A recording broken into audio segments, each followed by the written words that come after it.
Eh bien salut tout le monde, c'est AZK. Aujourd'hui, petite alerte rouge, on a Multichain, le bridge qui vient d'arrêter tous ses services. Alors, a priori, c'est temporaire, mais ça me fait quand même un peu peur, parce que déjà, c'est pas un petit bridge, il y a 1 milliard d'actifs dessus, même un peu plus qu'1 milliard, donc c'est vraiment pas rien. Et en plus, on sait que niveau communication, on en a parlé il y a pas si longtemps, Multichain, c'est pas des ouf, hein, ils sont pas terribles, hein. Ils avaient coupé le bridge sur certaines blockchains, sur certaines cryptos sans prévenir. Ils l'ont réactivé aussi sans prévenir. Alors c'est un peu moins grave, mais quand même, hein. Et là, c'est assez étonnant. Là, ils préviennent étonnamment. Bon, alors encore heureux, hein, vu ce qui est en train de se passer. Mais est-ce que ce serait pas plus grave du coup? Je sais pas. Vous faites votre propre avis, vous avez très bien le droit de dire que je fais du FUD ou quoi que ce soit, et que vous avez totalement confiance en multi-chain. Il n'y a pas de mal. Chacun ses opinions, hein. C'est comme... vous avez compris la métaphore, hein, tout le monde en a un. Bref, qu'est-ce qu'on peut faire aussi pour se protéger par rapport à ça? Si jamais vous avez utilisé multi-chain, bah vous savez qu'avant d'échanger une crypto dessus, il faut l'approuver. Donc vous pouvez aller vérifier si vous avez des approvals à révoquer. Donc si ça vous parle pas pour l'instant des approvals à révoquer, je vais vous montrer. Vous avez le site revoke.cash qui vous permet de faire ça.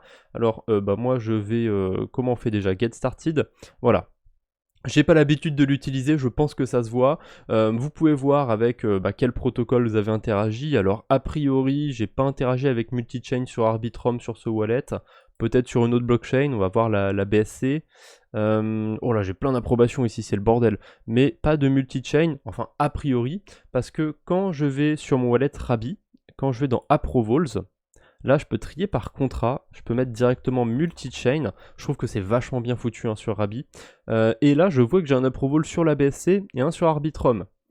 Ouais. Donc sur la BSC, c'est avec quelle crypto? Avec de l'USDT. Vous savez quoi, tant que je suis là, tant que je suis dessus, je vais le revoquer pour vous montrer que c'est super facile, hein. Et vous n'avez pas de raison de ne pas le faire. Hop. Alors ça coûte quand même un petit peu de frais de transaction, mais si jamais ça peut vous éviter des pertes plus tard, parce que si vous avez approuvé l'USDC par exemple, enfin l'USDT à l'infini, a priori moi c'était pas à l'infini, j'ai que des approvals avec des quantités proches de zéro. Bref, si vous avez approuvé une crypto à l'infini et que le protocole qui a approuvé cette crypto se fait hacker, ça m'est arrivé, moi j'en ai fait une vidéo justement sur ma chaîne principale. Si jamais un jour vous vous retrouvez avec cette crypto qui a été approuvée dans votre portefeuille, ça va automatiquement être dévié vers une autre adresse, vous allez perdre vos fonds, donc je vous conseille vraiment de faire attention à vos approvals, allez révoquer tout ce qui se trouve autour de multi-chain, et en général, si vous utilisez souvent des stablecoins ou d'autres cryptos que vous avez besoin d'approuver, allez les révoquer de temps en temps, c'est une bonne hygiène à avoir sur la DeFi.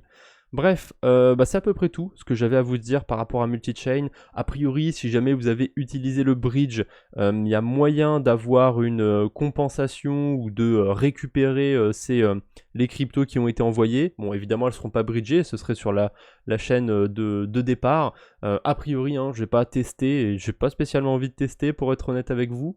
Selon les blockchains, il y a des portes de sortie. Moi, je viens d'enregistrer une vidéo sur ma chaîne principale pour la série Mon Portefeuille 2023, et j'avais des mailles qui étaient sur Moonbeam. Je pensais qu'ils étaient bloqués, mais finalement il y a un bridge qui m'a sorti un petit peu d'affaires. C'est le bridge Squid qui utilise Axelar. Vous voyez, on peut sortir aisément de Moonbeam vers Polygon. N'hésitez pas d'ailleurs, si vous êtes sur Moonbeam ou sur d'autres blockchains, éventuellement Celo, Kava peut-être, ça pourrait vraiment vous dépatouiller, je pense, d'utiliser Squid. N'hésitez pas à voir s'il y a moyen pour vous de sortir par là. Bref, c'est tout ce que j'avais pour aujourd'hui. Faites attention, soyez prudents avec les bridges. On se retrouve bientôt, j'espère. D'ici là, portez-vous bien. Salut tout le monde!